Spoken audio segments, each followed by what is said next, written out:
We're just a few days from week one of the college football season kicking off, and our voice of college football has jumped on a subway from Queens, where he's doing the U.S. Open, to spend a little time with us here, the great Chris Fowler. But great to have you here. Thank you for coming down. My pleasure, Greeny. I'm pumped up. That little video got me pumped up. We haven't had an opening weekend like this in the sport in a long time. It's great. Yeah, you just said it might be the best week one that you can remember seeing maybe ever. 3 top 10 games. You got Belichick's debut Monday. You got Coach Prime in prime time on Friday. You got Alabama, Florida State as well on Saturday afternoon. We're starting with a bang. All right, let's do Clemson LSU first. That's the game that you guys will have on Saturday night. Obviously fascinating. People very high on Clemson this year. What is at stake for their team?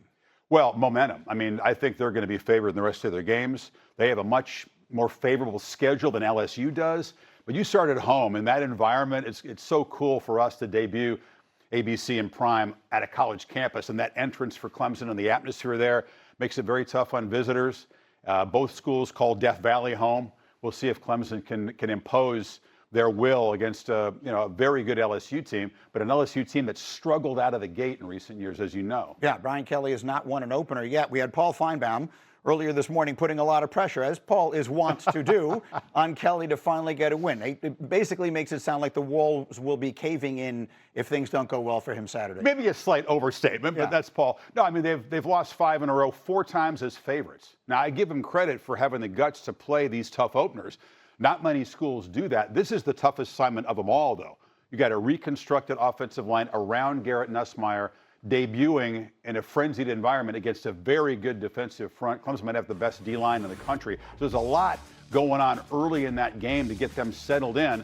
They don't have a great running game to lean on, so Nussmeier here is going to have to be exceptional and accurate. I think he's capable, but Clemson's favored for a reason. And Field Yates did a mock draft, like a way too early draft for next year. He has 6 quarterbacks going in round 1, and 2 of them will be on the field on Saturday night. Yeah, you get Cade Klubnik for Clemson, who's had a terrific year last year, kind of a runner and thrower. I think him and Nussmeier are considered, along with Arch, the guys at the top of that board. Now, there's a long way to go. They got to prove it, but Klubnik is a guy like Nussmeier. He's played a lot of football. He's worked hard in the offseason to shore up the weak points in his game. I think he expects to have a monster season, might have the deepest receiving core in the country to work with. So, yeah, it's a great quarterback matchup. It's a great game all the way around. So that's Saturday night on ABC. The beginning of your Saturday will, of course, be College Game Day. They're going to be in Columbus. We'll talk about Coach Corso in a minute, but let's talk about that game. And the star of the game, of course, is Arch Manning.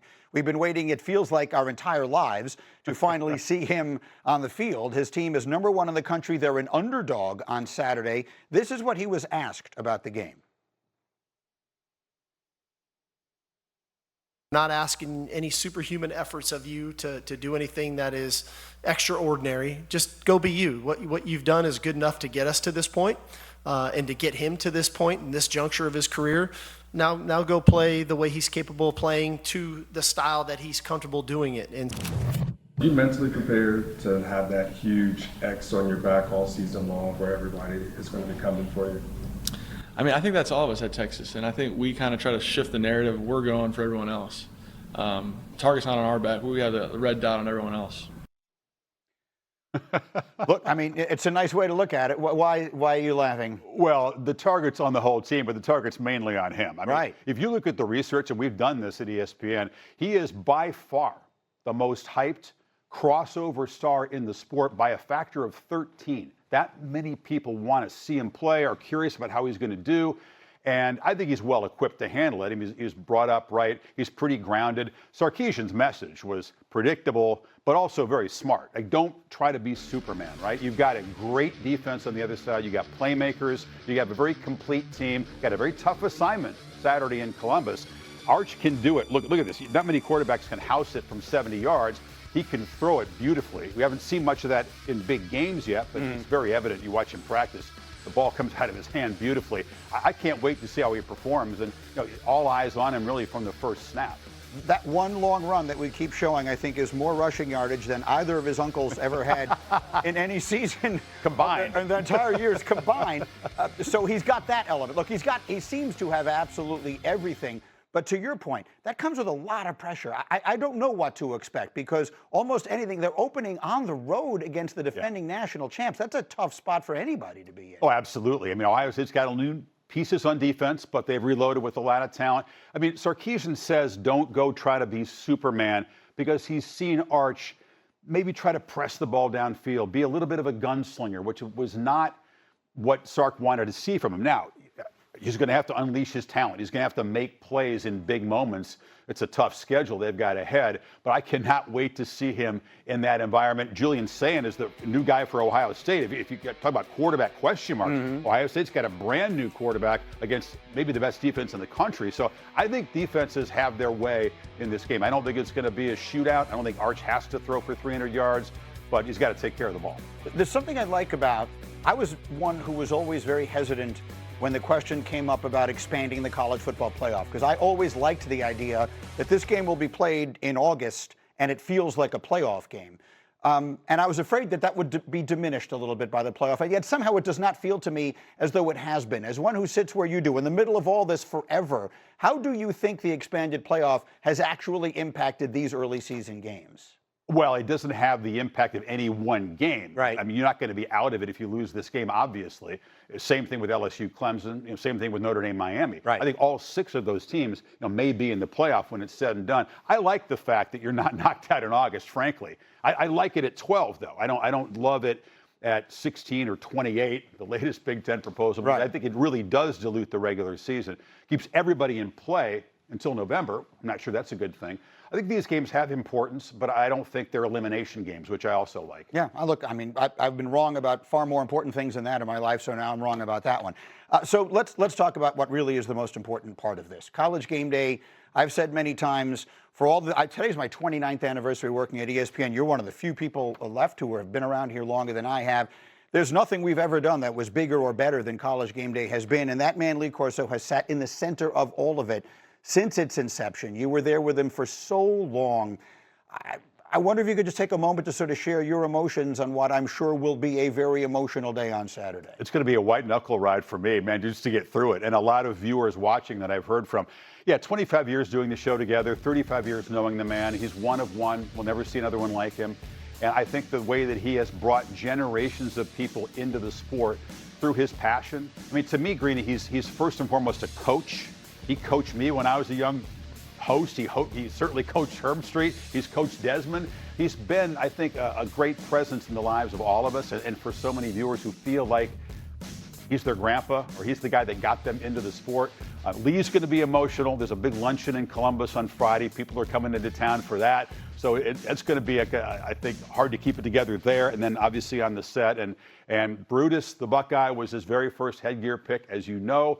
I wouldn't be surprised if he put on that head. He's going to be, I think it's at the middle of the field. It's going to be quite a thing. Yeah, it's, you don't want to sort of blow your own horn. It's an ESPN thing, but I think it so transcends anything that has to do with any one network. I think people from every walk of college football have celebrated him and are celebrating him this weekend. Yeah, and they should. I mean, he's such a beloved guy.